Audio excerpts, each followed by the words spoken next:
A paz de Cristo, meu irmão, minha irmã, que Deus possa te abençoar. Quero te pedir, antes de mais nada, que você possa se inscrever, apertar em todas as notificações para que você possa receber todo o nosso conteúdo, que você possa também curtir, que você possa comentar e que você possa fazer algo para o reino do Senhor, que é compartilhar. Compartilhe esse vídeo que está por vir, não deixe de semear na vida das pessoas. Muita gente necessita ouvir a palavra de Deus.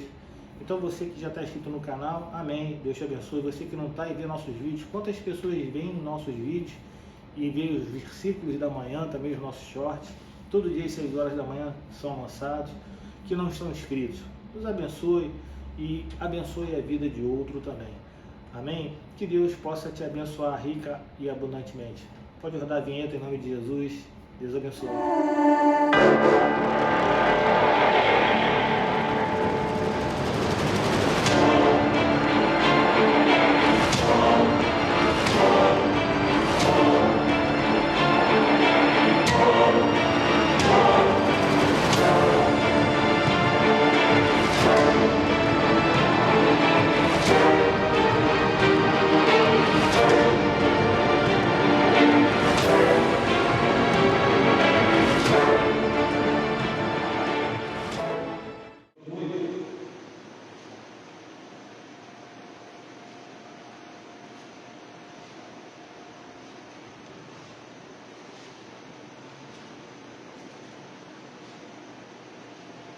Eu gosto de ler artigo para as mensagens, porque eu faço esboço, eu antigo, aí eu ponho separado lá no meu arquivo.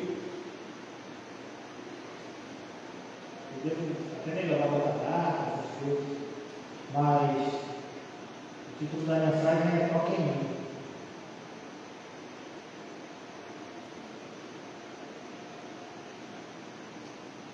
Mateus, capítulo 8, verso 1, diz assim: quando Jesus desceu do monte, grandes multidões o seguiram, e eis que um leproso aproximou-se e o adorou, dizendo: Senhor, se quiser, pode me purificar. E Jesus, estendendo a mão, tocou nele, dizendo: quero sim, fique livre. E no mesmo instante ele ficou limpo da sua lepra. Pai, muito obrigado, Senhor, pelo teu amor sobre a nossa vida. Muito obrigado, Senhor, pelo seu amor sobre nós. Que o Senhor possa continuar conosco para os nossos corações. Que o Senhor possa estar tratando nossa vida, Pai, o nosso ser, o nosso íntimo, Pai. Que possamos ser cada dia filhos melhores de um Pai tão lindo e amoroso como o Senhor. Que o Senhor possa nesse momento, Senhor, tocar em nós, mas tocar, Senhor, não só, Senhor, no nosso corpo, mas tocar na nossa alma, Pai.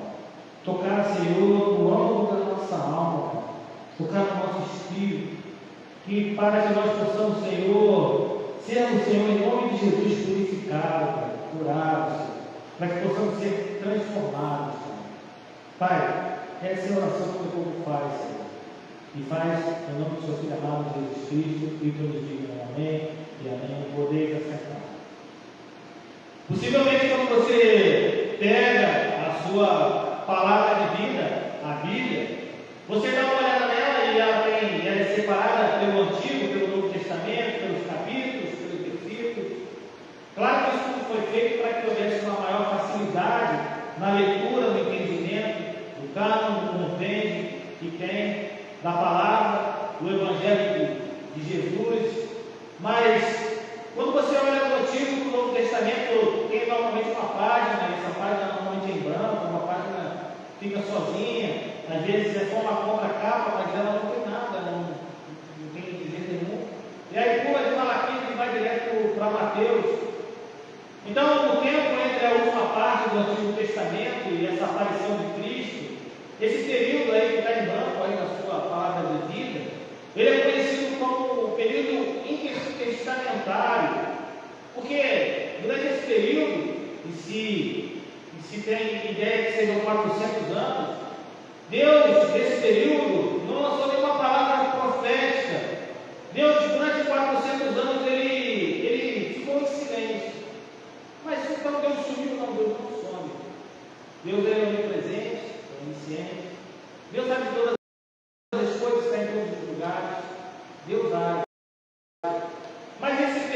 400 anos de silêncio, ele aconteceu. Mas ele aconteceu não na história, não na história humana. O tempo não parou 400 anos porque Deus ficou em silêncio. A história, ela foi se perpetuando, ela foi continuando. A vida do ser humano, ela continuou. Ela não parou a Terra há 400 anos e voltou agora numa outra roupagem. Não. A atmosfera política, religiosa e social daquela região da Palestina, ela teve uma mudança durante esses 400 anos. Durante esse período ela teve uma mudança significativa. E muito do que aconteceu naquele período já havia sido predito por Daniel, lá no capítulo 2, 7, 8 e 11. E aí você compara com os eventos históricos que aconteceram nesses 400 anos. Quando acaba o Velho Testamento, Israel está sob o controle do Império Persa. E os persas, eles deixaram os judeus praticarem a sua religião. Pouco interferiram na religião do povo judaico.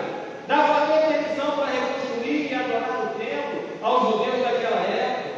Acontece que Alexandre o Grande, ele derrota Dário da Pérsia. Então ele introduz aí o reinado grego no mundo. Alexandre, então, exigiu que a cultura grega ela fosse promovida em todo o território conquistado. Isso aconteceu nesse período de tempo, nesse período histórico de 400 anos.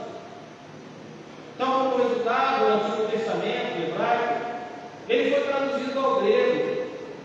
E é, pela Septuaginta, a tradução mais conhecida da Bíblia. Alexandre, ele permitiu a liberdade religiosa aos judeus, mesmo ele tendo que promover um estilo de vida e querendo que os judeus vivessem em estilo de vida dos gregos. E isso não foi uma boa direção dos eventos para Israel, já que a cultura grega era uma ameaça a Israel, porque ela era muito humanística, muito mundana e que não agradava a Deus. Então, depois que Alexandre o Grande ele morre, a Judéia então foi reinada por uma série de sucessores durante esse tempo. E esses sucessores, eles aboliram a linha do sacerdócio, profanaram o templo com animais impuros, colocaram um altar pagão. É só você dar uma olhada lá no Evangelho, que Marcos escreve, no capítulo 13, verso 14. Pois bem, eventualmente, havia uma resistência judaica que queria que restaurasse o sacerdócio, que resgatou o templo. O período que se seguiu, então, no entanto, foi um período de guerra, um período violento. Ocorre que depois disso tudo, o Império Romano, ele então começou a controlar o mundo, colocou a Judéia sob o controle do César e de César. E isso fez com que o imperador romano e o Senado fizessem de Herodes o rei daquela região da Judéia. Então, ali se misturou as culturas romanas, a cultura grega, a cultura hebraica, todas elas no mesmo lugar na Judéia. As três línguas eram faladas de forma comumente ali naquela região. Então vejam bem, esses 400 anos de silêncio, sem nenhuma palavra profética, ele teve uma mudança estrutural muito grande na história da vida do homem e do ser humano, e daquele lugar principalmente. Três culturas começaram a habitar na Judéia. Durante o período da ocupação inglesa e romana, havia dois grupos políticos e religiosos que passaram a existir, então, os fariseus, os saduceus. Pois bem, assim então começa o Novo Testamento, com uma outra configuração dos judeus. Quando você acaba o Velho, começa o Novo, você vem com uma outra configuração do povo judaico. O mundo judeu já era o mesmo daquele quando a gente acaba o Antigo Testamento e entra no Novo. Mas o que não mudava, minha irmã, era a condição de dominado do povo judeu. O povo judeu continuava a ser dominado. E agora quem ocupava esse espaço de dominação eram os romanos sobre a vida daquelas pessoas. Então a única esperança que aquele povo tinha e sempre teve era a vida do Messias. A única esperança dos judeus era a vida do Messias. Então, diferentemente no final do Velho Testamento, agora a Judéia tem um novo traçado histórico. E dentro dessa realidade,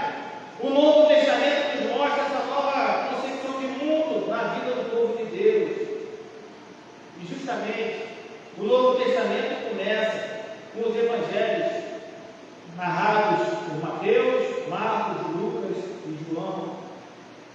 Os 4 evangelistas narraram o tempo em que Jesus ficou. Cada um deles foi escrito com a mesma finalidade, falar da vinda do Messias, mas cada um deles teve um destino diferente. Marcos ele escreve para os crentes de Roma, Lucas escreve para Teófilo, João escreveu para as comunidades que estavam espalhadas pelo Império Romano, em particular para a Ásia Menor. E Mateus ele escreve fundamentalmente para os judeus.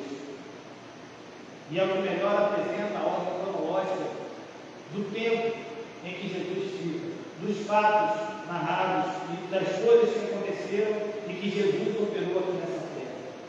Esse evangelho escrito por Mateus, um dos seus apóstolos, um homem que andou com Cristo na terra, ele que conheceu e foi ensinado, foi moldado por Cristo em seu ministério terreno. Esse homem era um culto, era um publicano. Mas no meio daqueles 12 apóstolos, daqueles 12 separados por Cristo para andarem com ele, havia não só publicanos, não só pessoas letradas como Mateus, mas havia rebeldes. Simão Zelote era um rebelde. Havia pescadores, Pedro, André, Tiago e João. E havia nobres. Judas Iscariotes, o traidor, era nobre. Não havia um padrão homogêneo entre aqueles homens que Jesus escolhe. E assim também é na igreja de Deus. Jesus escolhe quem ele quer, da maneira que ele quer, e a gente tem o jeito que ele quer que ele venha. Tem gente aqui que está do seu lado, na frente e atrás, um pouco distante, que é muito diferente de você. De repente, de uma outra classe social, de repente, criado de uma outra maneira, de repente, com um tipo de vivência que não é a mesma pessoa, de repente, de uma idade que não é a mesma pessoa. Mas Deus escolhe. É Deus quem escolhe, é Deus quem alça você. Não é você que escolhe Deus, não. Deus é que te escolheu. Você escolheu Deus. Deus escolheu você. Deus escolheu você. E Ele continua escolhendo. Ele não quer saber se é rebelde. Ele não quer saber se é letrado, pescador. Ele não quer saber se você é nobre, sabe, matemático, algo do tipo, é conhecedor. Ele escolheu o ponto final. Você é um escolhido de Deus. E se sinta privilegiado por causa disso. Naquela época, alguns sabiam ler, outros escrever, outros apenas contar. E tinha aqueles que não sabiam nem ler nem escrever, mas tinham que saber contar, porque também senão eram enganados. Mateus, escritor desse evangelho, como eu já falei, era publicano, coletor de impostos do governo de Roma, na cidade de Cafarnaum. E esse emprego dele era um emprego muito malquisto nos seus dias. Uma certa quantia era cobrada por Roma, e o publicano, ele tirava da sobrevivência, obtendo tudo o que pudesse em cima disso. A maioria dos publicanos era desonesta. Eles eram ricos, e eles eram ricos à custa de pobres que estavam à sua volta. Então eles não eram pessoas que tinham apreço do povo. Eles estão associados mormente, quando você lê a palavra de vida, como pecadores, no sentido de serem pessoas impiedosas. Mateus foi chamado à coletoria, lá em Mateus 9:9, pelo próprio Cristo, enquanto ele estava em seu labor, em seu trabalho. De lá, passando por ali, Jesus viu um homem chamado Mateus, sentado na coletoria, e disse-lhe: siga-me. Mateus levantou-se e o seguiu. Quando Mateus foi chamado para seguir Jesus, ele deixa a sua ocupação lucrativa e o segue. Mas quando a gente lê o Evangelho que Mateus escreve, a gente não encontra nem o sermão dele, não encontra nada dele, não encontramos ele em reuniões, em conversas pessoais com o Senhor. Você não vê a figura de Mateus em nenhuma dessas vezes aí. Durante o tempo do apostolado você não consegue identificar isso porque não aparece. Mas com certeza Mateus foi um homem vigilante, foi um homem cuidadoso, foi um homem que praticou o ensinamento de Cristo, porque o Evangelho que ele escreve tem detalhes que não são registrados por nenhum outro escritor, por nenhum outro tipo de Evangelho.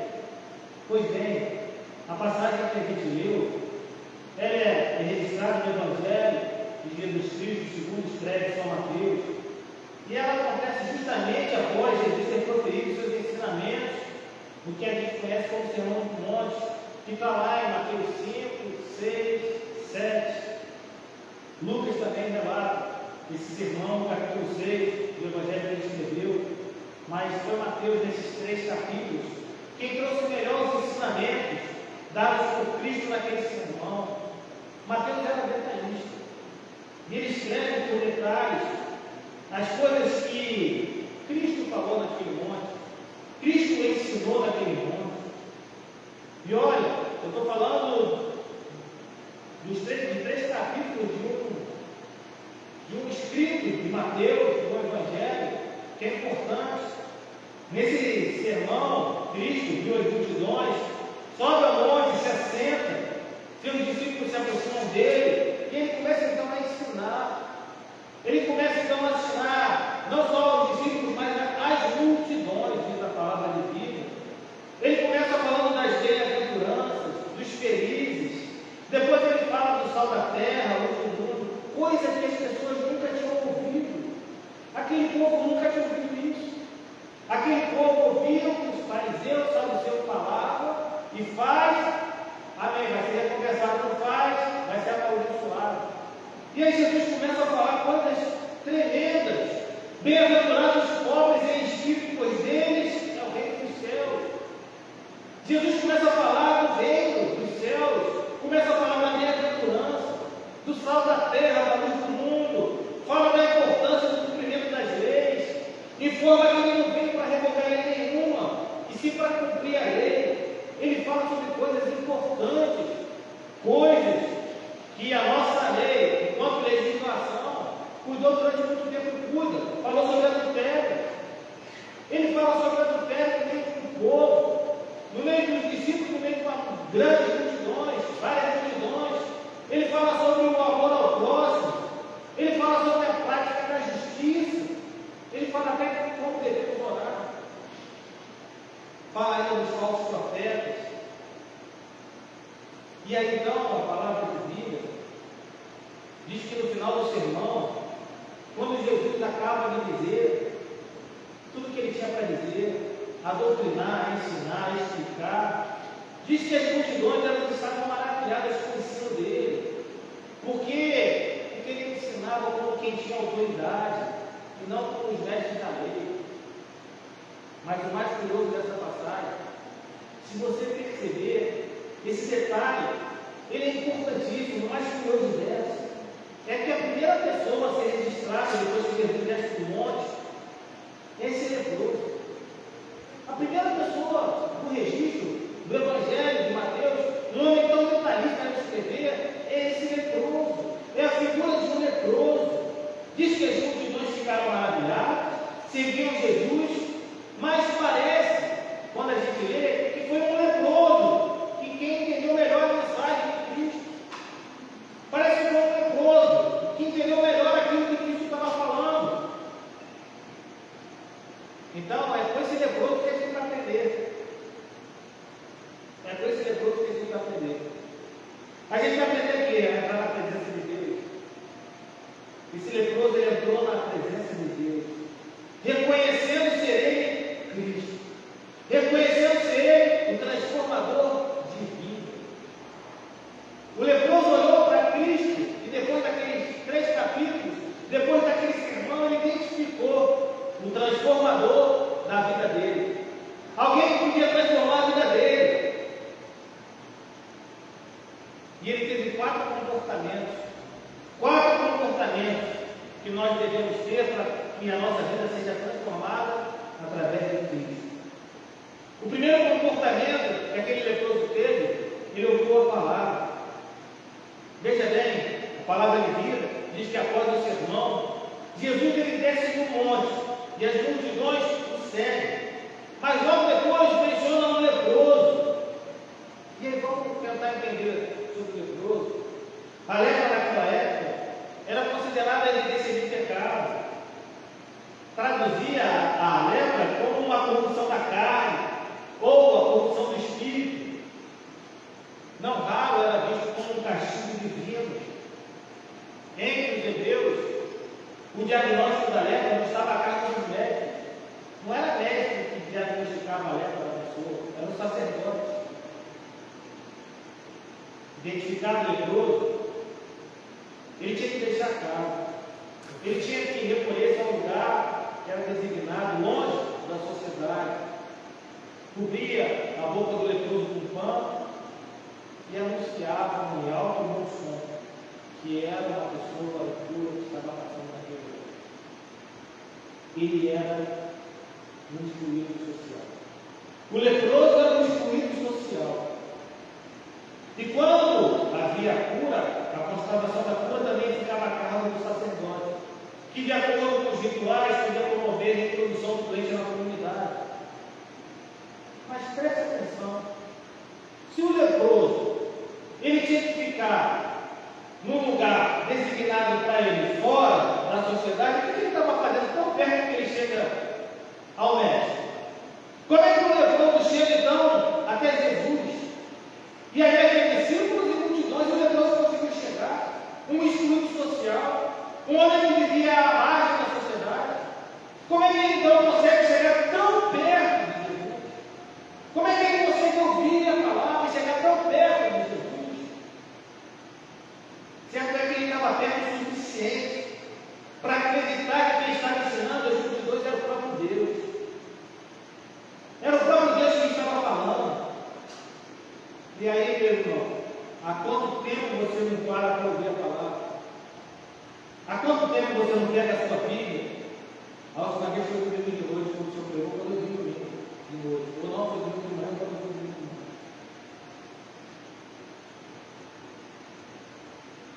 Quando nós oramos, nós falamos com Deus. Mas quando a Bíblia da palavra, Deus fala conosco. Nós temos que aprender a ouvir a palavra. Aquele leproso ouviu a palavra. Tiago 2,9 diz assim: mas se tratarem os outros com favoritismo, estarão cometendo pecado, serão condenados pela lei como grandes pessoas. Cristo nunca fez acepção de pessoas. E mais, Cristo não veio para os santos. Cristo veio para os doentes. O leproso, ele não só ouviu, ele creu na palavra de Cristo. Primeiro, o comportamento que a gente tem que ter para a gente ter uma vida transformada, ter a presença do Senhor na nossa vida, é ouvir as palavras de salvação. A gente tem que ouvir as palavras de salvação, a palavra de transformação. Não se sinta culpado pelo seu tempo, eu não tenho tempo, mas também não distraia o tempo que tem para ouvir a palavra de Cristo. Estou muito ocupado, também estou.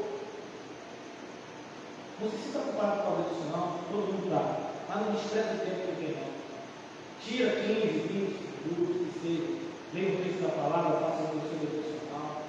Aquele leproso, o primeiro comportamento que ele teve para ter a vida dele transformada foi ouvir a palavra. Parou e ouviu a palavra no meio de uma multidão que possivelmente não tinha leproso nenhum.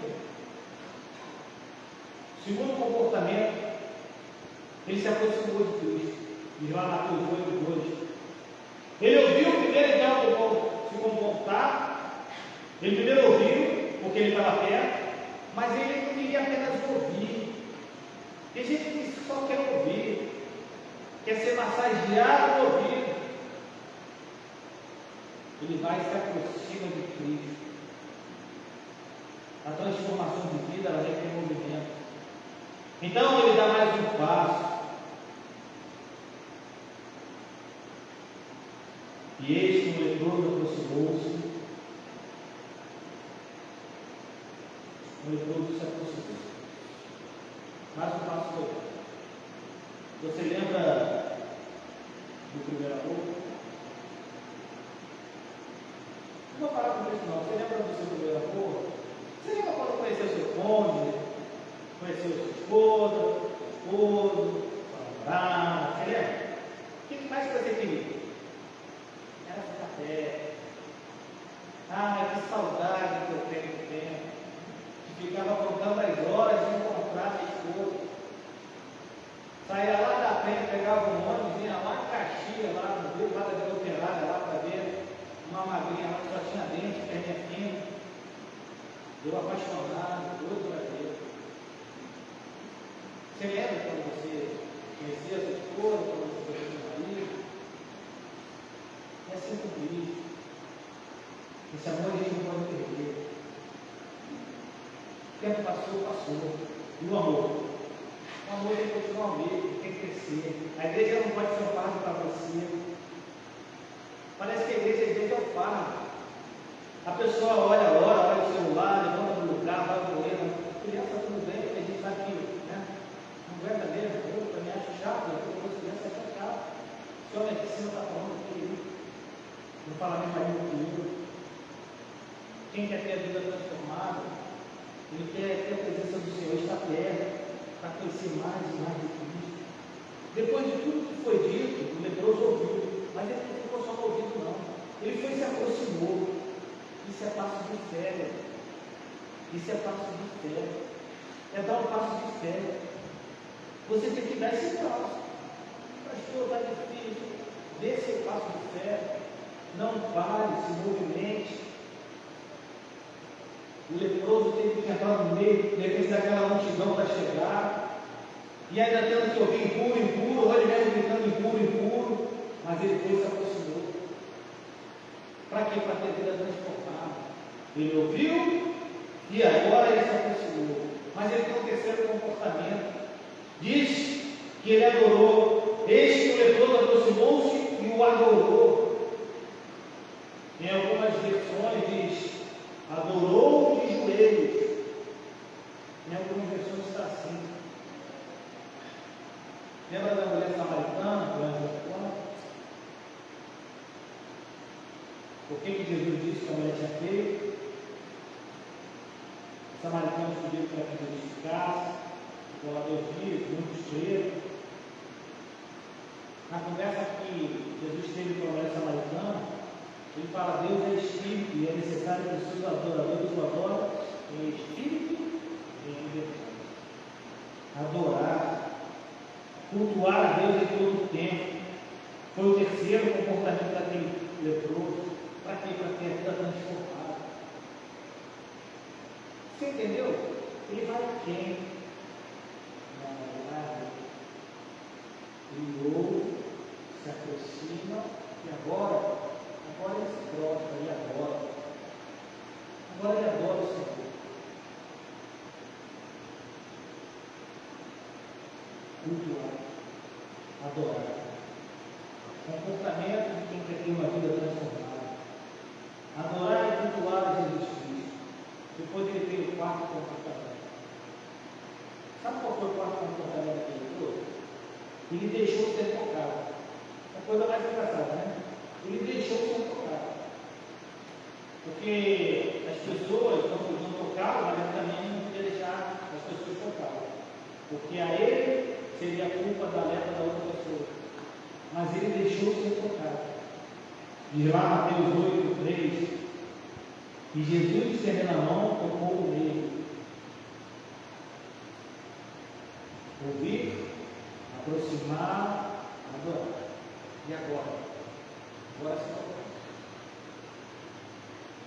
Quando a gente deixa Jesus tocar a nossa vida, quando a gente mostra para ele a nossa intimidade, você pode ter certeza que a gente vai ter a nossa vida transformada.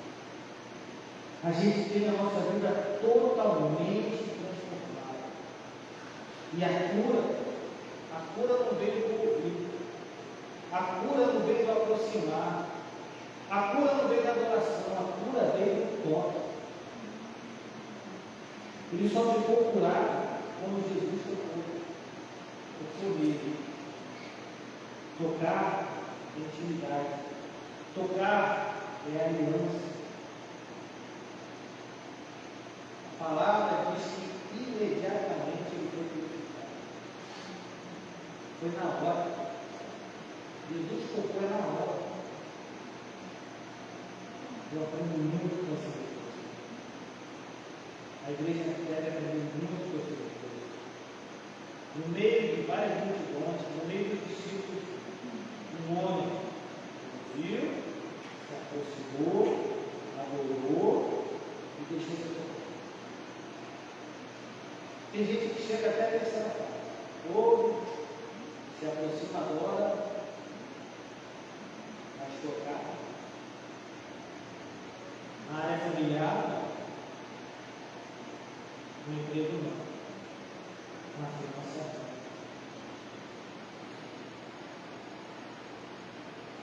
as minhas coisas. Eu ouço, me aproximo agora. Nós vamos ver isso aqui. Obra de aliança de leproso. O leproso não queria apenas ser purificado. Ele sabia quem estava lá. Ele entendeu aquele discurso. Foram 3 capítulos lá de quanto tempo o Senhor do Monte, que o leproso estava lá ouvindo. E eu fico imaginando as palavras entrando no ouvido daquele homem. E elas passaram do ouvido agora para o coração para a mente daquele homem. E aquele homem então resolveu dar espaço no corpo. Ele resolveu então ter esses comportamentos. Cada vez mais além. Cada vez mais outro passo. Cada vez mais próximo. Agora, só falta você se tocar. Irmão, que todos os dias você possa orar ao Senhor e falar assim: Senhor, toca em mim. Senhor, toca em mim. Senhor, toca em mim. Em todo tempo, deixe Deus tocar na sua vida. Deixe Deus tocar na sua vida plenamente. Porque de maneira imediata, no mesmo instante, Ele por as feridas, por a dor, por a perda, por a culpa, por o peso,